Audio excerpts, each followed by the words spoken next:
Hello friends, it's Simone and I am in a pickle. Maybe, and maybe not. Originally, I wanted to film a video about picking my next pens and inks. However, these are all the ink samples that I have received in the last 6 months or so, and I haven't swatched them because I have not really been using my Rolodex ink thingy where I used to swatch my inks on. Where is it? Maybe I can show it to you. Hold this thing. So I haven't really gone and swatched them. I'm not sure if I'm not using this because this is sorted by ink brand and not by color. I am always having a very hard time putting these cards back into the Rolodex, and that's mostly the reason why I haven't swatched any inks, because I'm not sure if I'm going to continue using this Rolodex thing for my ink swatching. Now, I also have this traveler's notebook here where I, just as they came in, would swatch inks. But as with my Rolodex, I haven't done that. However, I have no idea what any of these inks look like. But my friend Lorelei just sent me a package with this ink in here, and that is not even, this is not what's inside, if I'm not mistaken. I think she said this is Vinta Sepia. Need to look if Vinta Sepia has a shimmer in it.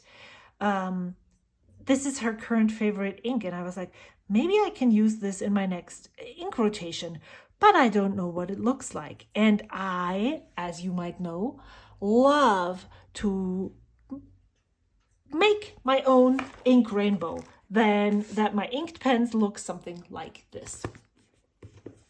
So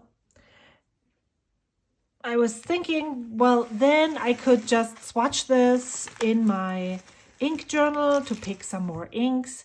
But actually, I think what I want to do is take some inks that I have, swatch them here, and then call it quits, call it good. I'm just gonna swatch them onto my Tomoe River notebook paper and deal with the cards later. I'm not bound by anyone that requires me to have every single ink sample that ever came into my house to be on a swatch card and be in that Rolodex. That would be cool and would be fun, but if it doesn't happen, then nobody's going to police me and excommunicate of the order of the ink swatchers. You know what I mean? I'm just gonna do what I want to do instead of letting myself not do things and keeping myself from using stuff because I think I have to do it a certain and specific way. So that's what's going to happen right now. So the first set of ink swatches, I used to do 7 inks. So this is 1, 2, 3. The other problem is that I actually also don't remember who sent me what ink. And so this is 4, 7 go on 1 page. So the first video that I'm going to do is these 7 inks. I'm gonna put all of these back in here, and maybe I'll film more, maybe I won't. We will see. Let me quickly talk about the supplies. This is an ink vial holder from Fountain Pendulum. It is magnetic, and I do have a pen tray with this that I could attach. However, I've noticed I never use this. So when I swatch inks, I would just have this separate from this. This is where I sometimes keep a pen that I just want to look at on my desk. I am using my Kakimori brass dip nib that is on a Tachikawa nib holder. These are super cheap and very well easy to clean. I am using some cotton buds right here. I'm using the original Tomoe River paper and water. And then I have these hole reinforcers that are not plastic. These are regular paper ones. They're super cheap. I got mine several years ago from Amazon. And then let's just start. So the first one is a shimmer ink. Well, maybe I should use that last. So let's move these around so that shimmer is last. The first two inks that I have here, I received from my friend Claudia, and she sent me two GourmetPens Ink Institute inks. This one is Okanagan Grape.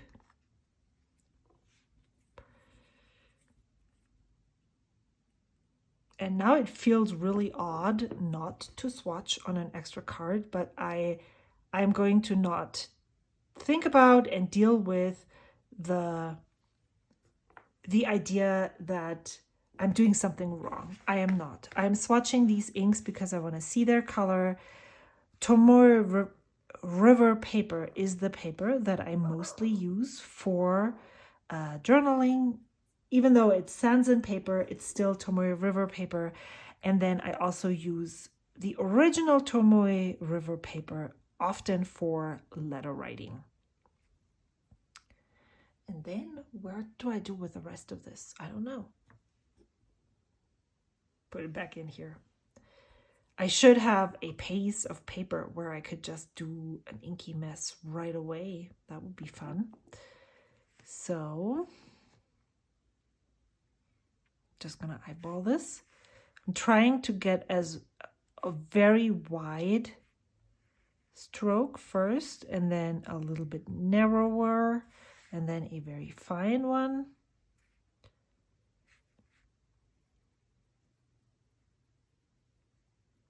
GourmetPens Ink Institute Okanagan Grape. So my first impression is that this is a very light purple ink. It does look really good though. I love how the chromatography looks in the swatch. I'm not sure this would be, well, maybe in a broader nib, this would be a good ink for me in a pen. At first glance, first thought is this is probably more of a play ink for me. I might try it in a broader nib, but not necessarily right now. And then the next one is GourmetPens Ink Institute Ice Fog.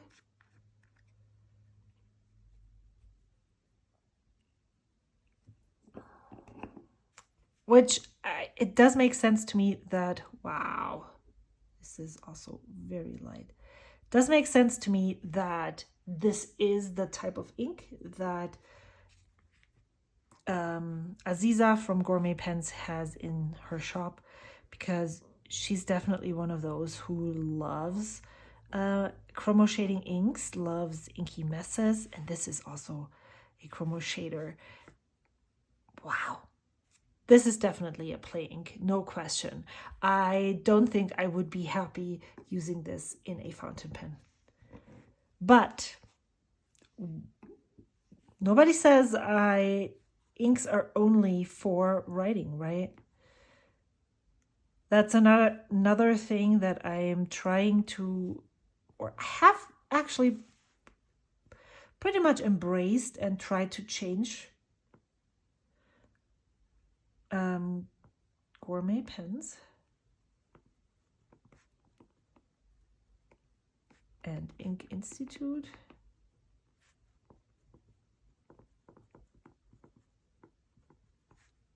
Ice Fog. I do really enjoy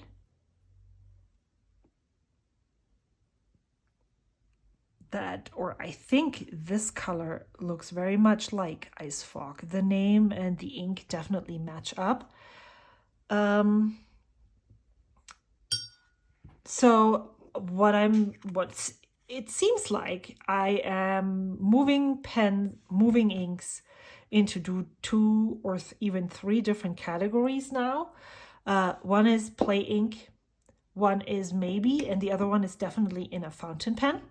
So this one might work for me in, you know, a scythe nib, maybe the techo nib or a broad nib. That's where this could work for me. I know that this ink would not work for me in a fountain pen, but I can totally see how I would enjoy using this in one of my pilot parallels. So if you've not been following me, and you know nothing about my endeavors, I used to just use fountain pen inks in fountain pens and used to write with them. And then I watched a lot of Aziza from GourmetPens and started playing with pilot parallels. And then I found that a lot of inks that I used to not like because they were too light and illegible are actually amazing in one of those broader pilot parallel nibs. And so I've started to divide inks into play inks, same with pens into play pens and pens into writing pens. And the same goes for inks. I have play inks and I have writing inks. This one is definitely a play ink. This one could be a writing ink if I find the right pen for it or a nib for it. And then there is definitely inks that I know I would definitely love in a pen. The next one, so these were the two inks that Claudia sent me. And then here are the 4 Birmingham Pen Co. inks that Heather from Heather Marine Plants, she has a YouTube channel as well, shared with me when I was very tempted to purchase those inks myself. And she offered to send me samples of them because she also, well, I didn't, but she purchased them. And so I didn't have to buy bottles of these inks. She did me a favor by purchasing those inks instead of me having to buy them. This is a dark, almost brown black ink. I would call it that. Let me know what you see, what you think this ink is.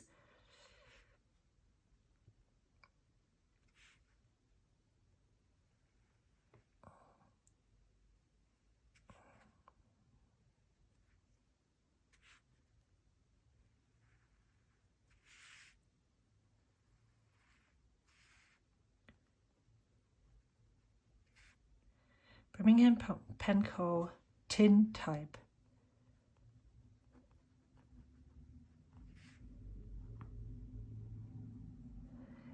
These inks flow much better from the brass nib. This was much harder to get flowing. It's not necessarily an indication of how wet or dry an ink behaves in a fountain pen, but it's definitely something that when I swatch these inks and when I see how they perform, how they come off the brass nib, I definitely take this into account when I consider the fountain pens that I will use these inks in. Next one is Birmingham Pen Co. Jasper Vein. This one seems to be an orangey brown.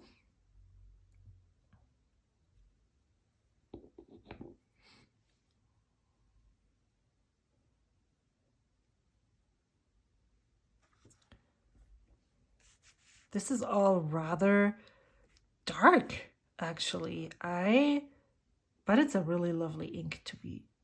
I like this type of color. It reminds me of Sailor Shikiori Okuyama, a little bit the way that it behaved, but this is definitely brown. Okuyama is a wine red. And I currently have it in a pen, so I can quickly show it to you. This one is Okuyama right here, this up here. So it doesn't look anything like it, just the way that it dries and seems to like have those undertones. There we go.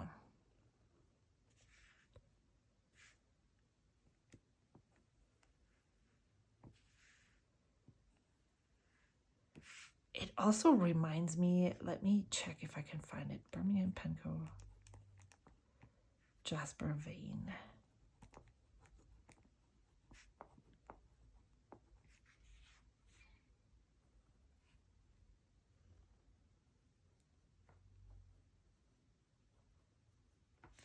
My friend Amy recently sent me several chromo shading inks.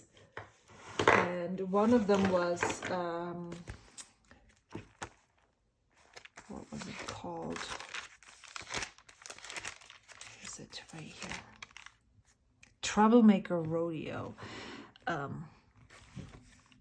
It is more purple, but the way this ink splits, let me just pull this up. I can see, I don't know if you can see this, I can see orange and I can see a little bit of magenta, and that's what this reminds me of. Interesting. This would be interesting in both play and fountain pen. I have found that I don't enjoy these darker inks in the broader strokes, so I would be hesitant to put this into a parallel nib because for that specific reason only. Next one is Birmingham Penco Phytoplankton. This looks to be a bright green, which is an ink color that I always am drawn to, these olivey, grassy greens. None of these are shimmer inks. Whoa! Almost tipped it over.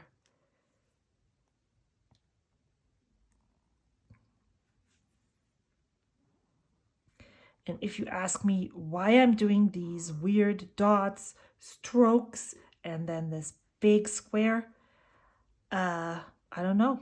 I thought it looked cool when I developed this layout, and I've been sticking with it ever since, and it doesn't feel like I swatched an ink if I haven't done this.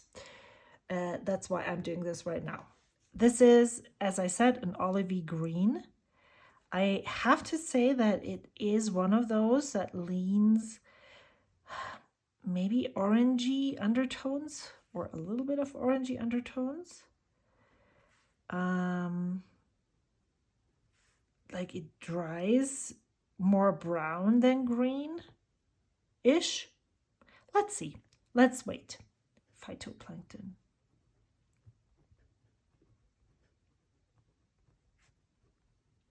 And I have found just recently that I really prefer these olivey green inks to stay that juicy green instead of turning that dirty green brown.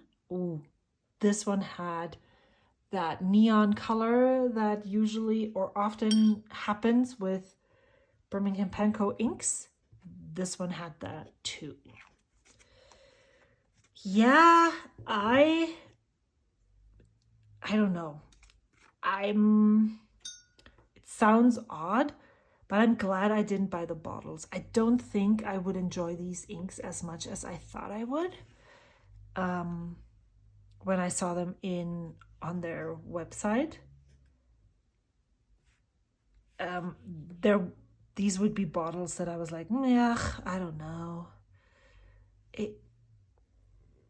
I'm trying to not fall into that trap of buying ink bundles.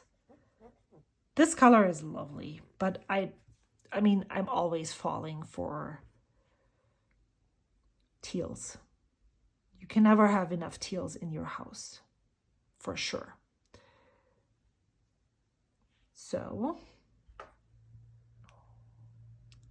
yeah, I don't think I made that mistake when I thought I needed to have the whole set of Cozy Comfort inks from Robert Oster. It was an Endless Pens collaboration quite a long time ago. And I mean, trap sounds like they did it on purpose. That was just me. I fell into the FOMO trap. I thought I needed it. They didn't sell samples of these. I wanted all of the colors. Glassblower's Flame.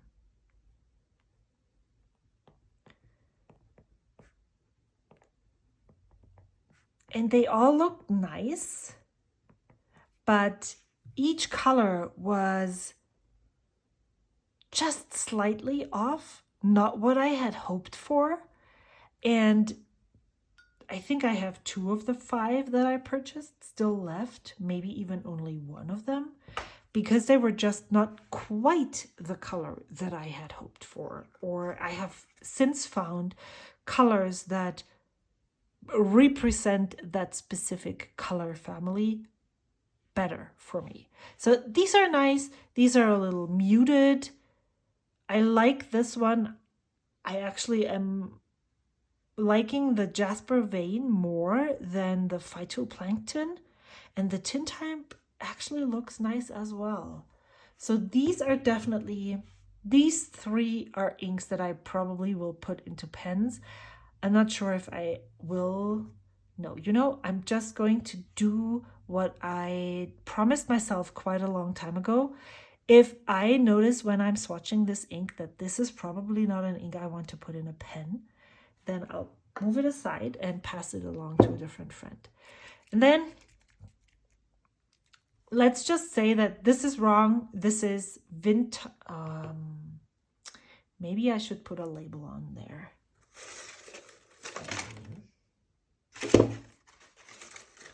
Because I will not remember this.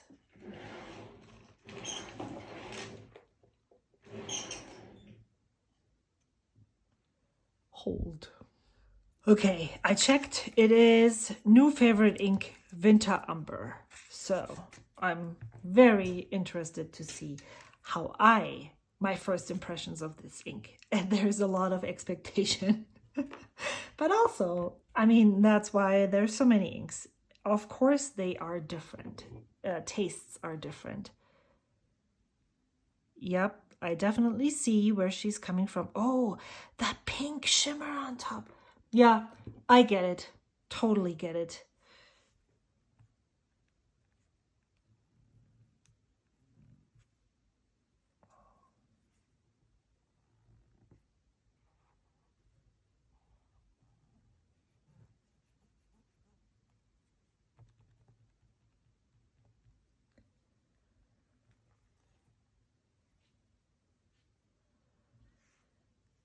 I've heard quite a few people say that the shimmer on Vinta inks doesn't really stick to the paper.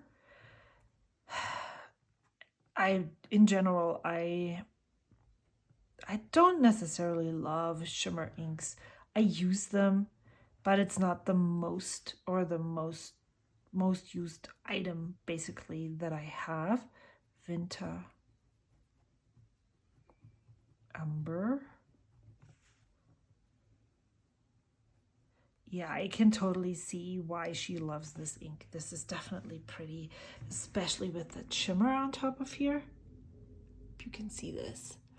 Okay, so I have found some new inks that I want to try.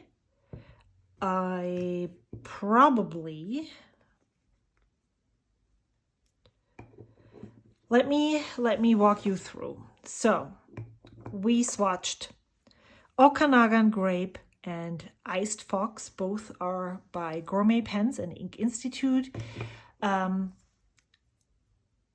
This one is a maybe in a fountain pen ink. This one is definitely going into my play ink pile. Then we have Birmingham Pen Co., Tintype, Jasper Vein, Phytoplankton, and Glassblower's Flame. All 4 of them are quite muted, actually, even though Glassblower's Flame, yes, it's one of the brighter colors of this, but it's definitely a laid back palette for sure.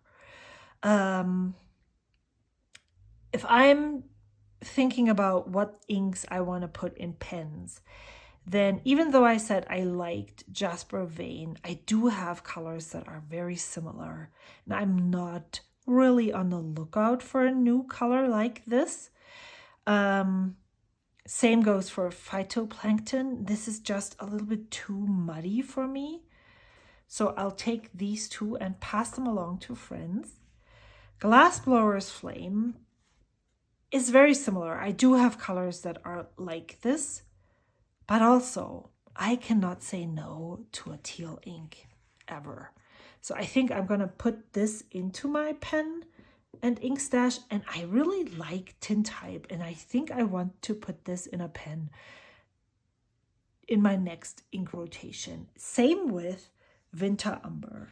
I really want to try how this looks in a pen, how the ink and the shimmer perform. It's not necessarily, you know, something that I would probably want to buy a bottle of. Same with the Tintype.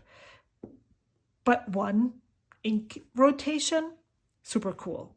So these go into my big box of ink samples, and these go into my, this is what I want to put in a pen next stash.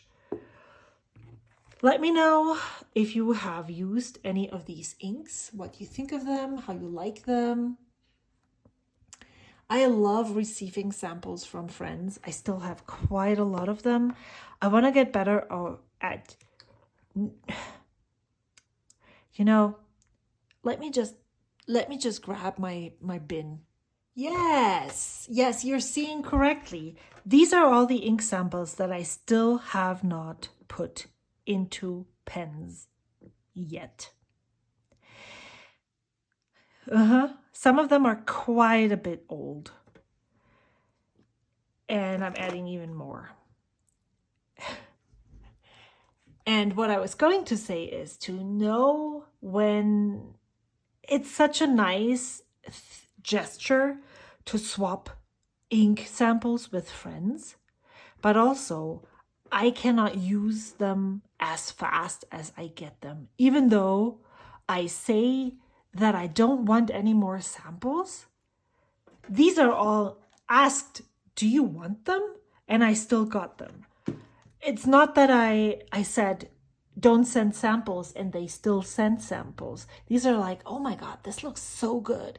Maybe you want to send me a sample of this? That's how these got to me. And so one, I want to be more mindful of knowing how many ink samples I get so that I can use them in a timely manner, because it doesn't really make sense to have samples in here for years before I use them.